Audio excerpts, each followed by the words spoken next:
we are having an interview today for the group with Kyle Greaves. Hi, Kyle. The reason why I wanted to speak to you was not only are you an anticipated, charismatic interviewee person, but actually your perspective is probably slightly different. You're not an instructor. No. But you're an MC. Yes. And so you see our world from a slightly different perspective, really. So before we get into that though, tell the guys how you started in martial arts. Christ. Walked past a supplements and weight shop, walked in to see if they had protein powder, realised there was a Thai boxing gym out the back, said to my mates who I was with, should we give that a go? And they went, yeah, go on then. So we took a leaflet and we went down there that night, and it was awful. I hated it and I couldn't complete the session. So I said, oh, that's it. I've got to go. I've got to at least complete the session. And yeah, that was how I started at Shin Kick. And yeah, sadly, martial arts scene's had me ever since. Sorry about that. That's all right. And so you started Muay Thai. I did. And you got quite good at it?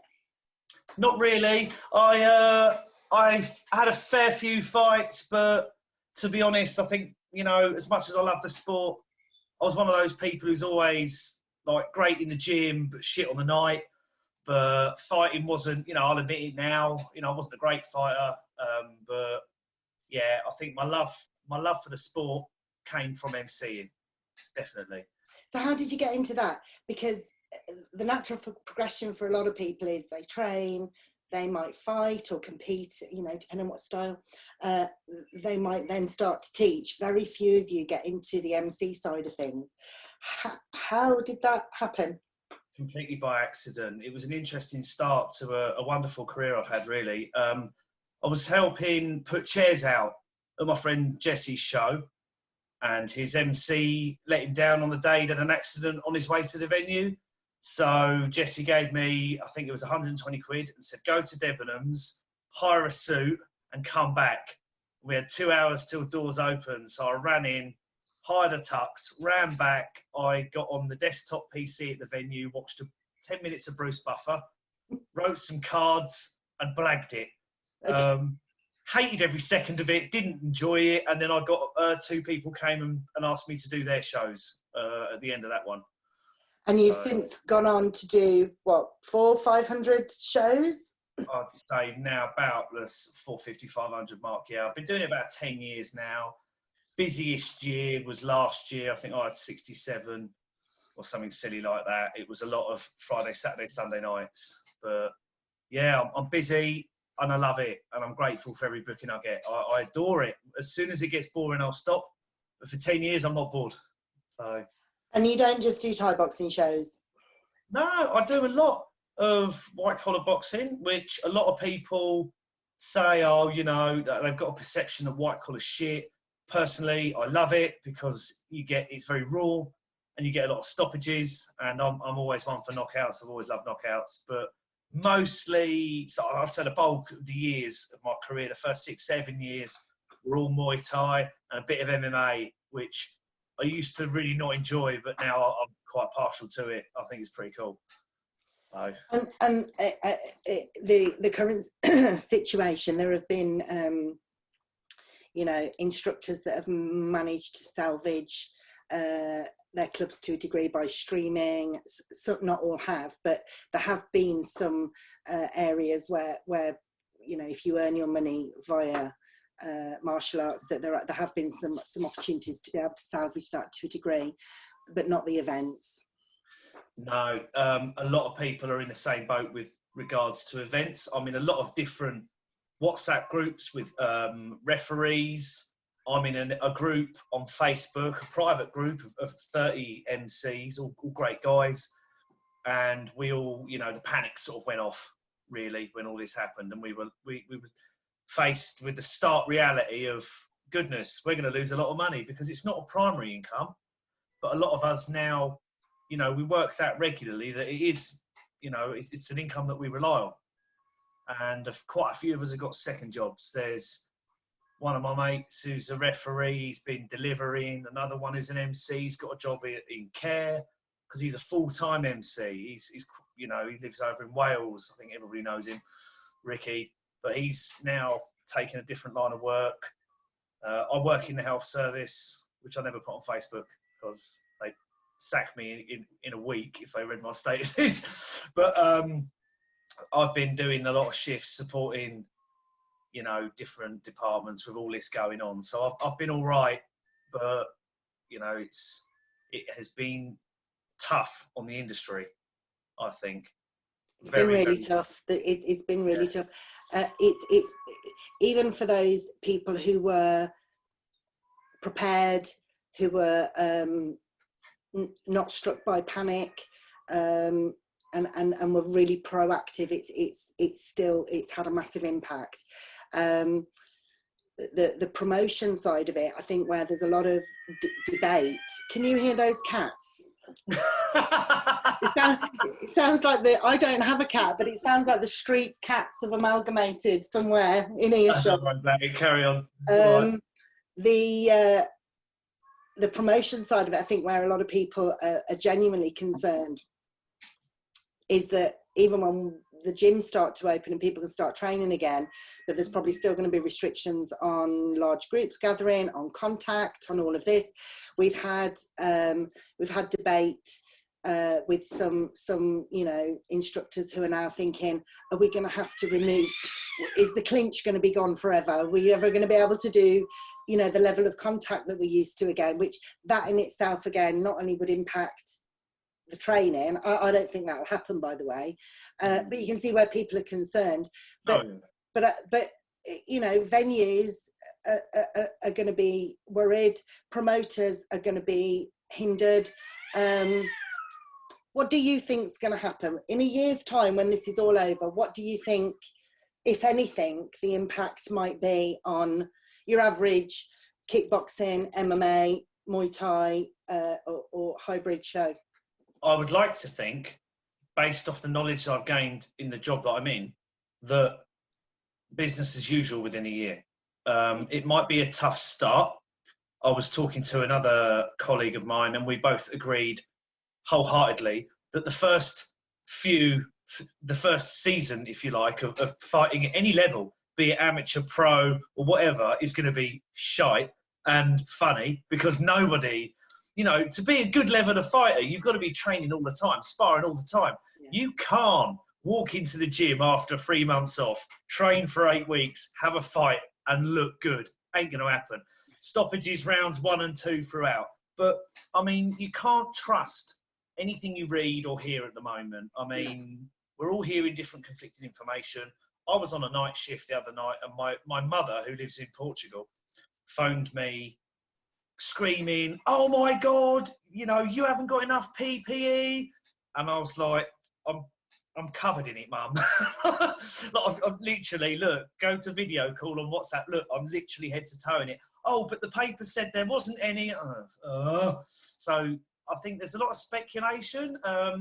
Speculation can be dangerous. I think as a community, we need to remain positive and think, yes, it's going to be a rough start. It's going to, you know, the industry is going to start like a cold diesel engine.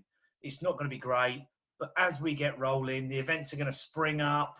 I just hope we all come together and do it in a structured manner rather than everybody try and jump on and, you know, get all their events done the first weekend we're allowed to. I mean, Kyle, you know that is exactly what is going to happen. Everybody's going to jump in on the first weekend and...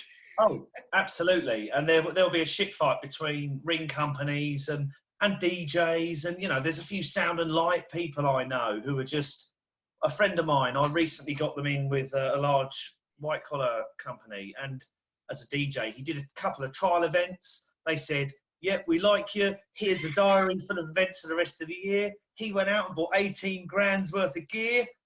Lockdown. Like, wow. Yeah. So he's in a good position. He can hold on to that. But there's other firms I really fear, like, you know, people who rely on it, the DJs, the ring companies, cage companies.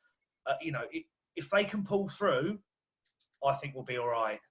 You know, I think we'll be fine. But I do worry. I think I share your concern with everybody just going, what? Lockdown's lifted? I'm booking my next show. And it's just going to go west.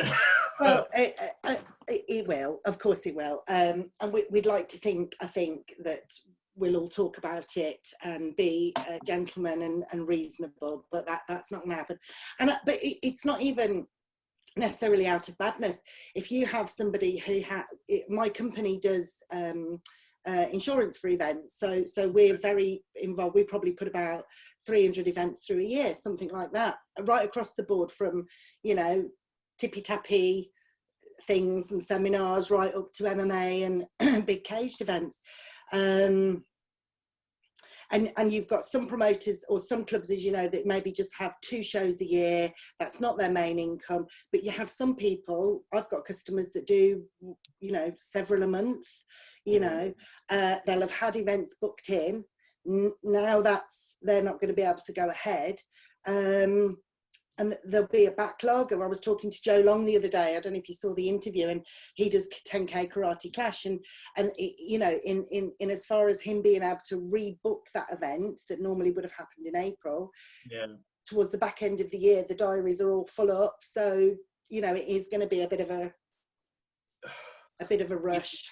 Yeah, I think across, you know, I can't speak for the karate sector. I'm not that well connected there, but across, I mean, white collar's always a shit fight with bookings. People are, you know, everyone wants to do it. But I think with kickboxing, Muay Thai, MMA, everyone kind of knows each other. It's a very, like, professionally incestuous scene. So everyone communicates. I hope for a bit of cohesion there, and hopefully a smooth start. But you and I maybe you're the man for that. Maybe, Kyle, we could get your unique way of communicating and bringing people together. What, offending them? I think I'd get told to shove off. But you're honest. Yeah, you're honest. So maybe we need to put you in a bit of a hot spot to be the person, because you're independent. You don't belong to a sanctioning body or a board. And maybe you've got a whole heap of contacts there of promoters. Maybe you're the man to do that. I'll endeavour to try. I will try.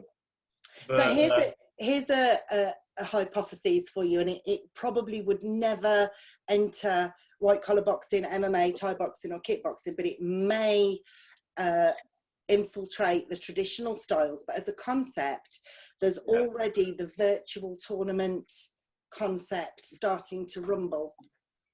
Okay, and what's that involve? It involves a panel, and the competitor would film themselves or do it live. So this is why I don't think it'll infiltrate the combat side of things, where they either film or do it, or intend to do it live in front of a panel virtually, and get scored accordingly. If that's for a grading or for, you know, for a martial art? No, these are tournaments. These are world tournaments. Not for me. No. I think, to be honest, this has been, there's promotions around the world I've seen, I'm sure you have too, where, you know, there's screening, quarantine and limited access, and then they're filming the fights, you know, only filming them. I think if that's a great concept. And to be honest, people are bored at home. They're getting fed up with, we're all getting pissed off with celebrities giving free concerts on YouTube. It's like, yeah, fuck you, who cares? We all want to watch a punch up now. Apart from Carl Sams.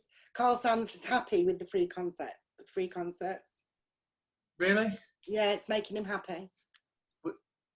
No, but like, not for me. Okay. But I think if it's a way to, you know, if someone said to me, Carl, you know, you haven't fought in years, but you can fight on a show with no spectators, but it'll be filmed and streamed, I'd do it.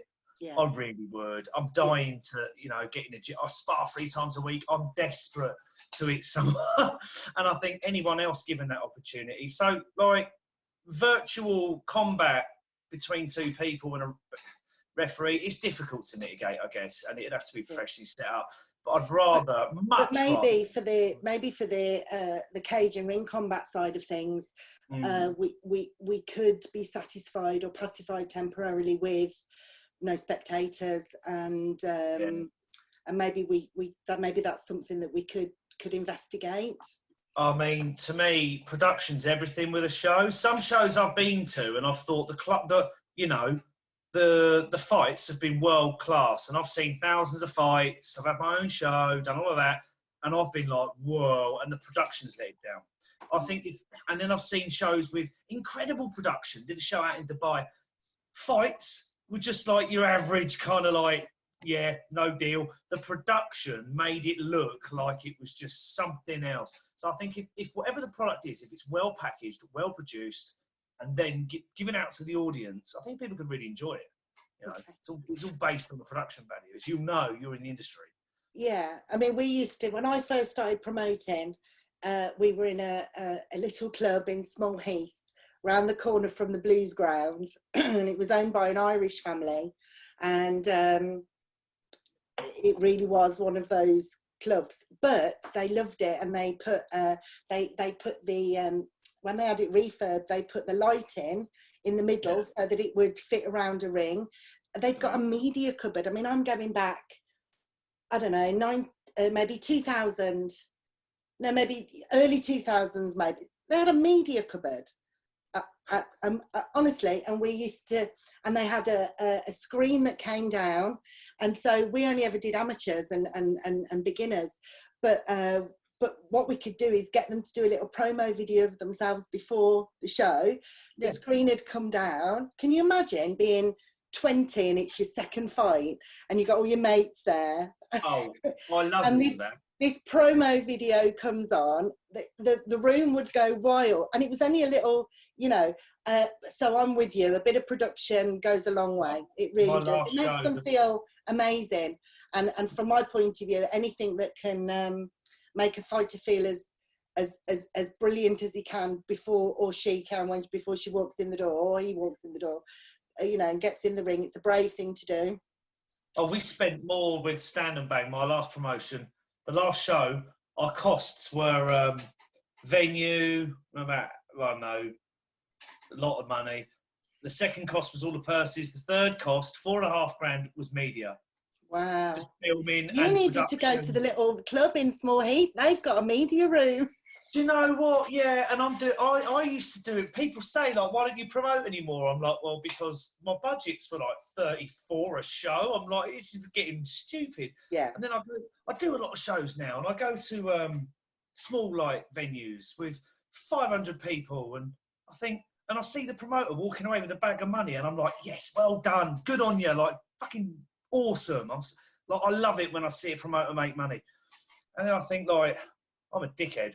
I spent more than that on video. You see, I didn't say that, Kyle. I did not say that. You said that. Yeah, I know, but I know where I went wrong. But it's yeah, it's a strange time, definitely, at the moment. I mean, I'm glad I'm not a promoter. I'm glad I'm not a gym owner.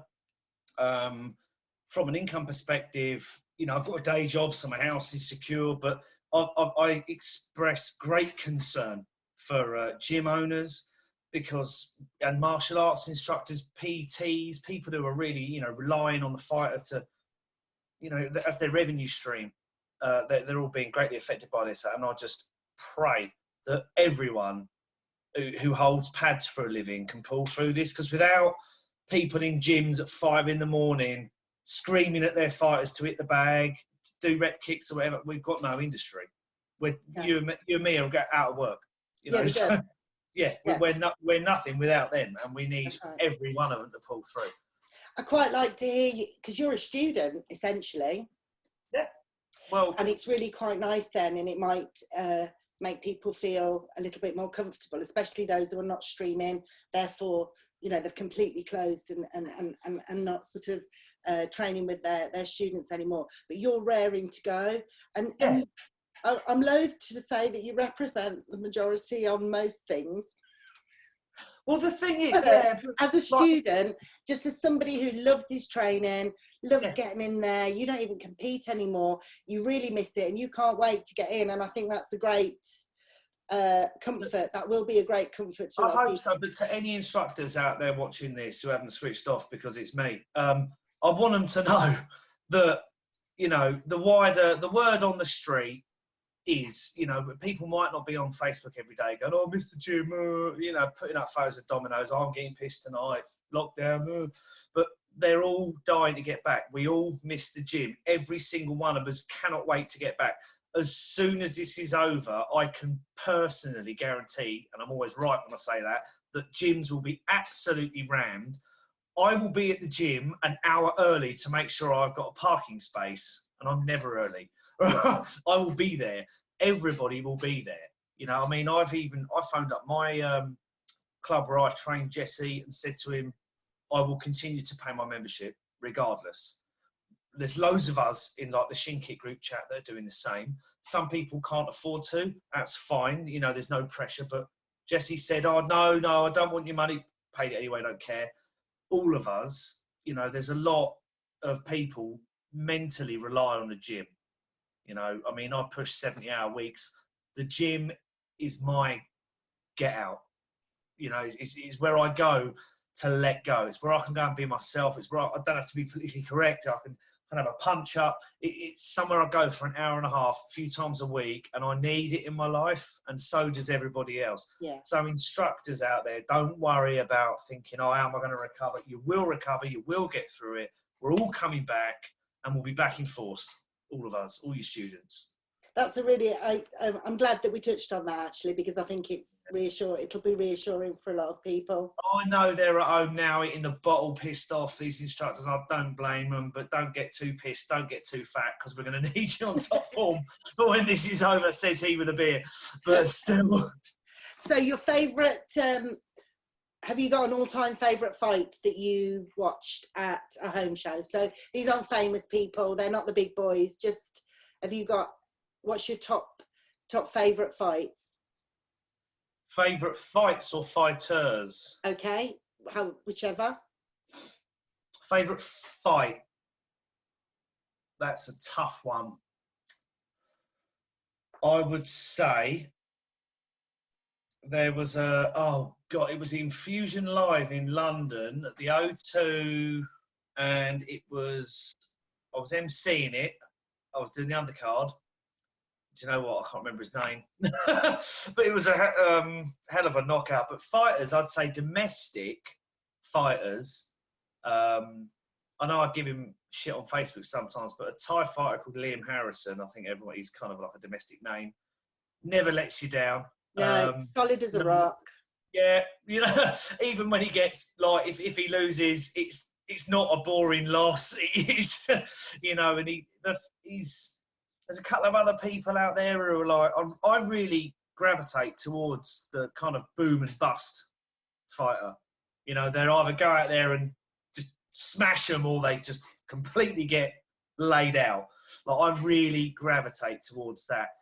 Personally, I appreciate martial arts. I appreciate a point to win. I appreciate a close fight, obviously. Love a split decision. Nobody loves a split decision more than I do. But I love a knockout. Yeah. And I love it when you get someone who's a KO artist, and you rarely see that. I mean, I'll probably get the piss ripped out of me for saying this, Andrew Tate. I mean, he had the ability to switch people off. There's loads of other people out there. A young lad I used to train with, Sam Goff, looks like a total dork, gets in the ring, and you're just like, ugh.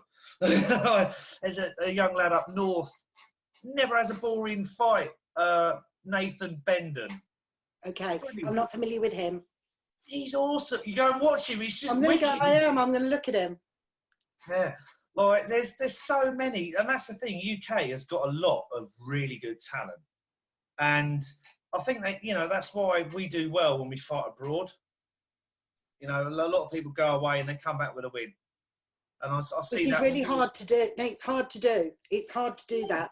I don't know why that is, because when I was promoting, and I used to bring Italians, and I brought these Norwegians over, and I always used to, I had to pay a bit more, but I didn't want to be that promoter who brought shit like Spanish waiters to like come and fall over.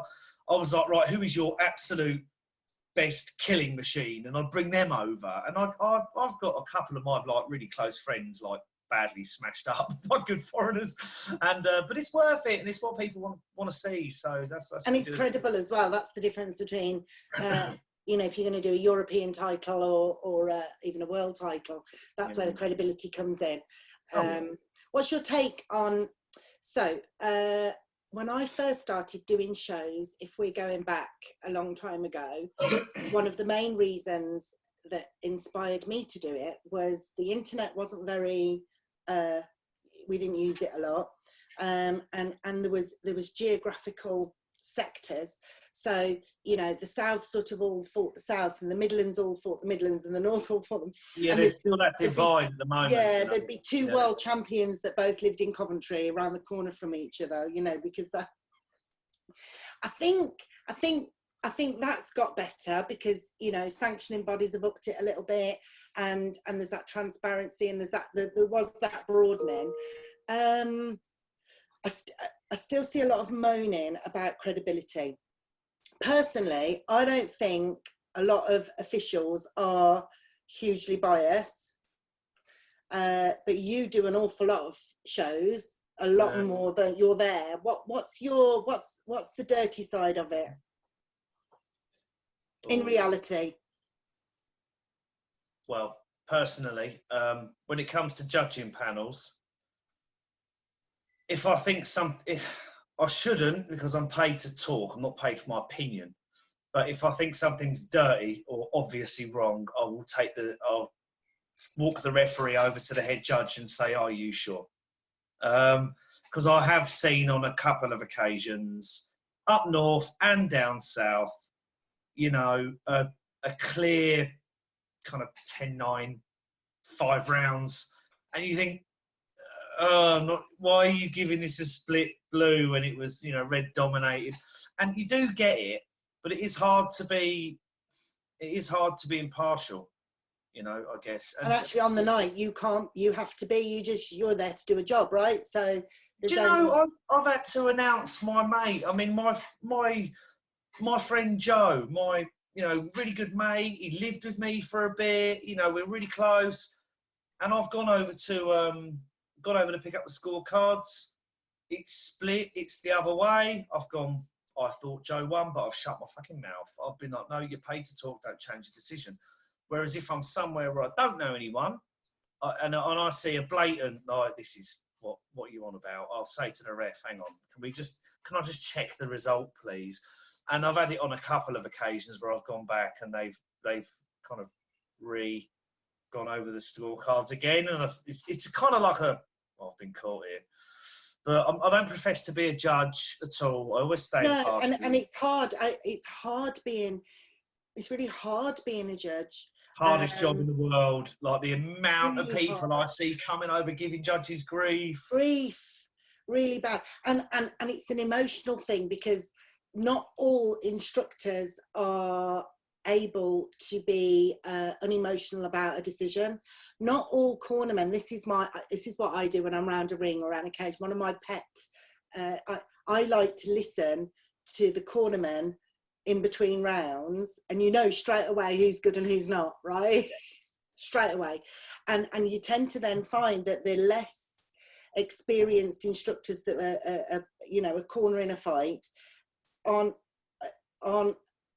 able to be broad enough to be unemotional about the result, and they genuinely think their fighters have won and they haven't, and then they kick up a fuss, but it's really emotional. The mums are the best, aren't they? You know, when a mum or the aunties that come and watch Johnny fight, and they've had a couple of pints and Johnny loses and they can't cope. When I go outside in the break for a fag on a show, I get mums in my face. So I thought my boy won, and blah, blah, and I'm going, who's your boy? And like, it's just, I don't know, and B, I don't give a fuck. But yeah, I couldn't be a judge. No, it's too much. It's hard. And you've got to be on point. And some, you know, there's 4 sides to a ring. and you don't see everything. No. And people don't take into account human error. You know, no one's perfect. At the end of the day, did you lose £1 million? No. Did you die? No. Get over it. I've lost on a shitty decision before, and there's a picture of me going, like, clapping, like, yeah, well done, like totally fine, and the other geezer is just smashed up, and I was like, oh, you know, all 3 judges from his gym, one of them was a relation. Didn't worry me. I was like, whatever. But yeah, some people, I think, just take the emotion out. We're so lucky we get to fight. We're so lucky. Look at Scandinavia in Norway, like pro boxing's been illegal for years. Yeah. Like, it's all head guards and pillows. And I loved the Norwegians. I don't know if you know Trevor Ambrose. When I started doing it, head guards in this country weren't, this is kickboxing, kicks above the waist. There weren't many gyms that were doing it.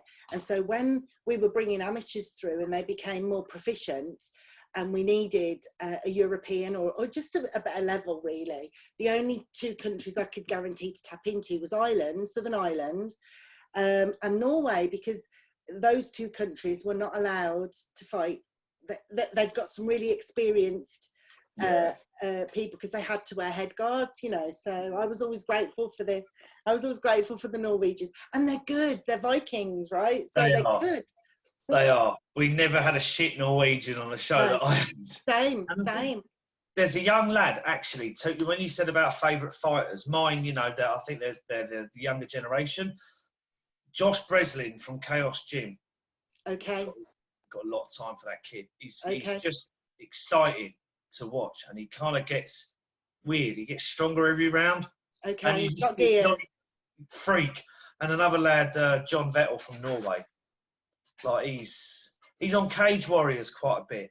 Okay. So, I'll look out for him. No, I'll look out for him. I have a look out for him. I think he's 16, 17. I've known him since he's about 8, and he's just a machine. He's dirty. Like, when he gets like 20, 21, he's going to be like 6'4" and just. But yeah, they're good. They're good over there, definitely. Well, it's been great talking to you and just getting that different perspective, Kyle. And I'm really glad that we spoke as well, because we've also had an insight to where students are, and I'm desperate to get back in. And so if anybody takes anything from me boring you to death, it's that, you know, people can't wait to get back, and I can't wait to book PTs with my coach and hit pads, injure myself, get knocked out in sparring, and just buy a protein shake from the vending machine. I mean, we all know as soon as the gym opens, everyone's going to go from hell for leather and get injured as fuck. And I can't wait to be among them. And, you know, we're all the same. Brilliant. Yeah, we're all the same. And hopefully by 2021, the shows will be back and running, and we will get to see Kyle Greaves as we know and love him. God willing. Available for bookings, by the way, Dawn. Available so if you ever need me, let me know. You want to let people know how to get hold of you? Yeah, just shoot me a message on Facebook, Kyle Greaves, and diary's a bit flat at the moment. So. But you do stand-up you do want to be a stand-up comedian.